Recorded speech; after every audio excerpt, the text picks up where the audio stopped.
Guys, welcome back to our channel Seema life time ব্লগে। তো আপনারা সবাই কেমন আছেন? আশা করি ভালো আছেন, সুস্থ আছেন। তো আমিও ভালো আছি, সুস্থ আছি। আর আজকের ওয়েদারটা দেখিয়েই দিলাম আপনাদের আবার। আর ওয়েদারের সাথে সাথে আর ছেলে মেয়ের অবস্থা দেখুন। মেয়েরাকে বেঁধে দিয়েছি সকাল সকাল, কারণ প্রচণ্ড দুষ্টুমি করছে। কেউ কাউকে চা খেতে দিচ্ছে না, বিস্কুট খেতে দিচ্ছে না, কিচ্ছু করছে না। ও মানে অন্যের হাতে যেটা দেখবে সেটাই ওর চাই আর কি, এইরকমই দুষ্টুমি করছে। আর সকাল সকাল আজকে রান্না করেছিলাম একটুখানি লুচি, হ্যাঁ লুচিটা করেছিলাম। আর আলু চচ্চড়ি করেছিলাম, একটুখানি সাদা আলু তরকারি করেছিলাম টমেটো দিয়ে। আর আমার শাশুড়ি নিচ থেকে হচ্ছে পরোটা দিয়ে গেছিলো আমার ছেলের জন্য, সেই পরোটা আলু ভাজাটা খেতে ব্যস্ত হয়ে গেছে। আর এইদিকে দেখুন ওর দাদা বসেছে বলে দুজনকেই দিতে হবে এখন খেতে।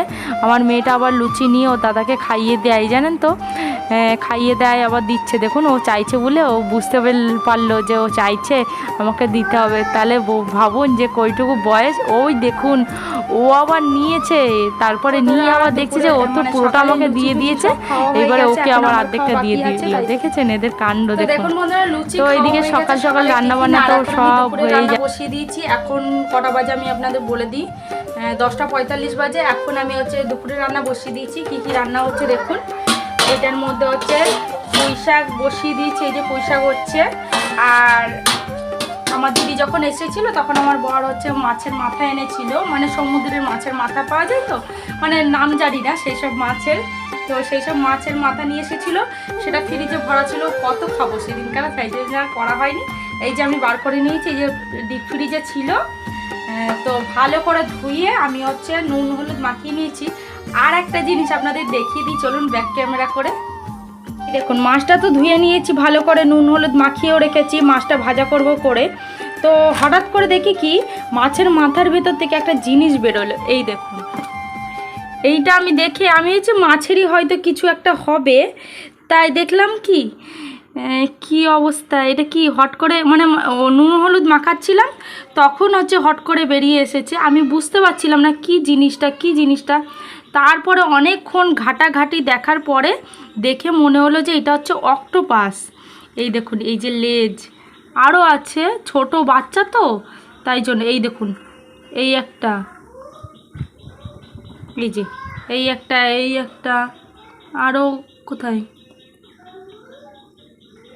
আমি অক্টোপাস আদৌ কোনো দিন দেখিনি, এই প্রথম দেখছি। মানে দেখেছি কি দীঘায় গিয়ে একটু দেখেছিলাম, তাও ওই ফ্রাই করা নুন হলুদ মাখানো এইসব দেখেছি, সামনাসামনি মানে এরকমভাবে দেখিনি। তো দেখুন, আমি দেখে বুঝতে পারছি না যে এটা আদৌ অক্টোপাস কি না। আমার মন বলছে এটা অক্টোপাস, কারণ হচ্ছে এই যে একটা পা, এই একটা পা, আরও পাগুলো কোথায় গেছে কি জানি, পড়ে গেছে বা কিছু। এটা হচ্ছে অ্যাকচুয়ালি অক্টোপাস। দেখুন অক্টোপাস আমি হাতে ধরে নিয়ে দেখাচ্ছি আপনাদের, বাচ্চা অক্টোপাস। এই যে আমি বিশেষ করে দেখছি যে এই যে মাথার কাছে এই যে শক্ত মতো এইটা থাকে না, এইটা দেখেই ভাবছি যে এটাই অক্টোপাস। তো এইরকমভাবে চলে আর কি। এই যে এইগুলো চোখ নাকি, এই যে দেখুন তো, এটা চোখ নাকি, এটা চোখ হবে আদেও মনে হচ্ছে।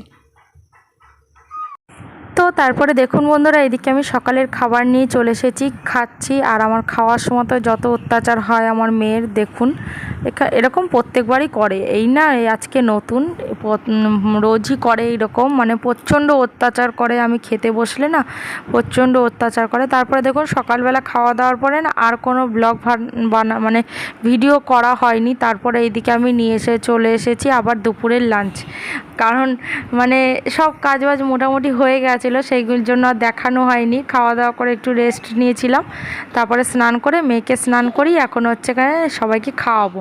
এই যে মেয়ের জন্য একটু আলু সেদ্ধ দিয়েছিলাম, আর হচ্ছে মাছের মাথা থেকে একটু মাছ বেছে এনে এইটা খাওয়াবো। এত গরম রয়েছে, আলু সেদ্ধটা বলছি ধরতে বারণ করেছি তবুও ধরবে। কি করছে দেখুন, এই করে খাওয়ার সময় যখনই জেগে থাকবে তখনই এরকম দুষ্টুমি করবে। ওইটাও খাবে, একটু ঝাল আছে, হ্যাঁ ওইটা কি খেতে পারে ও। তারপরে দেখুন ও ওইদিকে বসে আছে দুষ্টুমি করছে, এইদিকে আমিও খাবার নিয়ে চলে এসেছি। মাছের মাথাটা রান্না হয়ে গেছে, সাথে একটু পেঁয়াজ নিয়ে এসেছি, কাঁচা পেঁয়াজ খেতে তো আমার খুবই ভালো লাগে। তো তারপরে এইদিকে একটু পুঁই শাক নিয়ে বসে পড়েছি, পুঁই শাক রান্না করেছিলাম আর মাছের মাথা যেহেতু, তাই জন্য এই যে। তো দেখুন বন্ধুরা, আমাদের খাওয়া দাওয়া সব কমপ্লিট হয়ে গেছে। খাওয়া দাওয়ার পর একটু রেস্ট নিয়েছিলাম, মানে আমি নিইনি, ছেলে মেয়েদেরকে ঘুম পাড়ানোর জন্য একটুখানি নিতে হয়েছিল। আর ছেলেটা আর মেয়েটা দুইজনে ঘরে ঘুমোচ্ছে, আর আমি শশাটা কেটে ছাদে নিয়ে চলে এসেছি। কারণ আমার বর শশাটা নিয়ে এসেছে, মানে শশা একটা না অনেকগুলো নিয়ে এসেছে, আমি খাইনি, আমার খেতে ভালো লাগে না অত। তাই জন্য ও দেখেই বলছিল যে মানে কাছ থেকে এসেই দেখছি যে পড়ে আছে, তাই জন্য আমাকে বলছিল যে শশাটা কেটে নিয়ে এসো। তা আমি একটা নিয়ে চলে গেলাম, শশা ওকে খেতে দিয়ে দিয়েছি।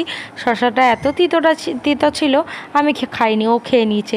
আর দেখুন গাছে এত সুন্দর ফুল হয়েছে, এত ভালো লাগছে কি বলবো। আমাবতী না, এখন ফুলগুলো নিয়ে যেহেতু পুজো দিতে পারবো না, তাই জন্য যত রাজ্যের বেশি বেশি করে ফুল ফুটছে। আর এই ফুলগুলো কি দারুণ লাগে বলুন। এটা যদি ওই কামিনী ফুলের মতো একটু সেন্ট হতো আরও ভালো লাগতো, ঘর পুরো মোমো করতো গন্ধতে। ছাদে এসেছি, একটুখানি ঘোরাফেরা করছি, আর আমার বর এদিকে কাজ শুরু করে দিয়েছে। এই গামলাটার মধ্যে পুদিনা পাতা গাছ লাগানো ছিল, তা ওই গাছটা মরে গেছে না, পুদিনা পাতা গাছ মরে গেছে। তার মধ্যে হয়েছে মাটির মধ্যে প্রচণ্ড পিঁপড়ে। দেখুন পিঁপড়ে আপনারা দেখতে পাচ্ছেন কি না আমি ঠিক জানি না, বাট আমি কিন্তু দেখানোর চেষ্টা করছি ভালো করে। ও তারপরে এইটার মধ্যে আমাকে বললো যে এটা আমি দিয়ে দিয়েছি মাটি, এর মধ্যে তুমি হচ্ছে পুদিনা পাতা গাছ যেটা অন্য টবে আছে সেইটা লাগিয়ে দাও। আমি আবার সেইটা নিয়ে আসলাম, 4টে ডাল এনে পুঁতে দেবো এখন।